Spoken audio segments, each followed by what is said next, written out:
hit that like button, ayy. Subscribe and hit that notification bell, ayy. Sit down and relax, listen up. It's that Carl's Evening Coffee Show. Hey, Carl here today with another evening coffee. Today is episode number 11. And I'm drinking again today that chock full of nuts coffee. Very good, smooth even while strong. And so, I got a good story for you today, guys. Today, when I first became a Christian, I had a slow start to being a faithful Christian, as many Christians did, and some of them still do. And so I want to give you encouragement today that, if you haven't obtained it yet, if you haven't got the ball really rolling in the correct direction, give it time. Be merciful with yourself, and for those of you around Christians that are like this, be merciful with them as well. So stay tuned for today's story. So today's story is,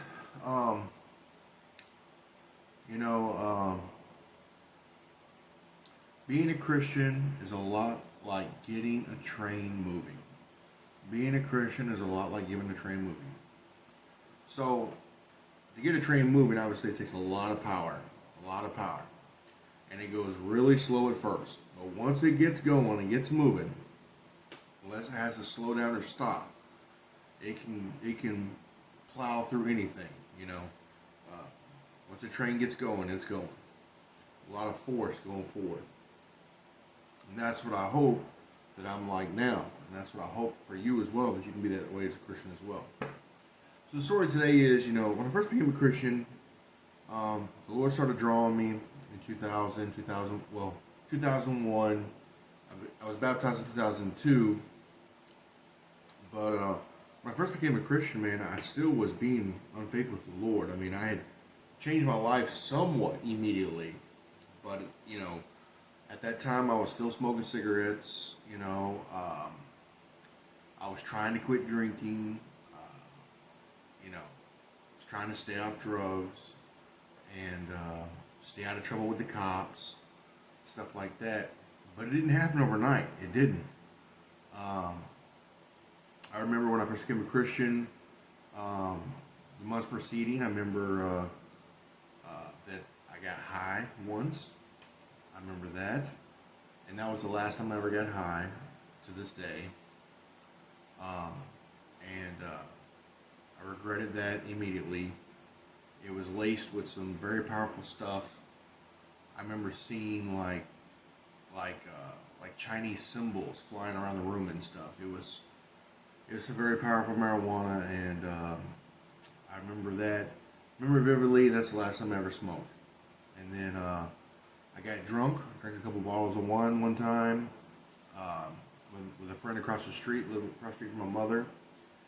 And I was thinking to myself, some of you guys have he's like, well, Jesus drank wine, it's okay to drink wine. So I tell my friend, it's okay to drink wine, Jesus drank wine. So I didn't really know, when I was younger, I drank liquor and beer. I didn't realize how powerful wine was. So we got wine, illegally, wasn't even 21 yet.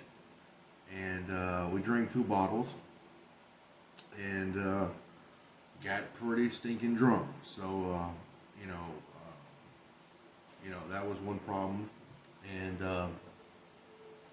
then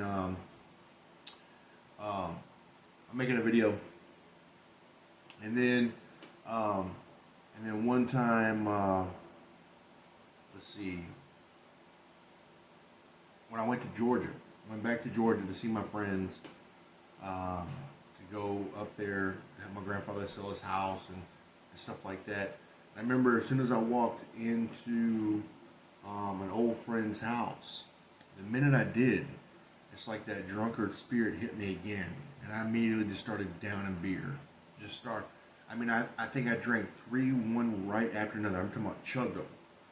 And so, again, I hadn't fully got that out of me. I quit smoking cigarettes at that time, but I remember smoking cigarettes.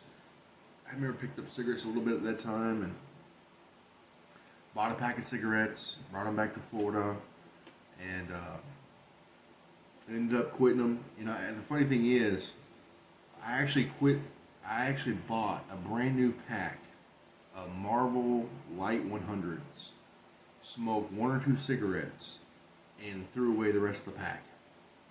Like, you figure you would smoke the last cigarette and then be done with it. But I opened up a brand new pack of Marvel Light 100s, smoked a couple cigarettes, and I was done. That was it. And I haven't smoked since. Now, I did tell my wife and my kids I would like to smoke a pipe before I die. So when I get to be, let's say 90 years old, I do want to smoke a pipe every now and then because cigarettes is really bad for you, but I did enjoy smoking a cigar and stuff like that every now and then. But anyway, so things didn't change overnight. They did not change overnight. It took time. Christianity is a learned religion. It takes time to get up to speed on what we're supposed to believe, how we're supposed to act, and things like that. What we're supposed to do to be Christians and what God requires of us. But hopefully, if you drink the milk of the Word, as Peter commanded the new Christians to do, you can get that locomotive moving, and you can get chugging, and then once you get going, you're going. And so, if you're a new Christian and you're still struggling, hey man, that's normal. That's normal. It's going to take time. And if you're an old Christian, you're still struggling. I would say go back to the basics. Go back to the milk of the Word. Drink all the milk of the Word from the Bible, all the basic fundamentals, and just begin to try to incorporate that into your life. Okay? So that's my lesson today. Don't give up. Don't give up. Thank you. God bless.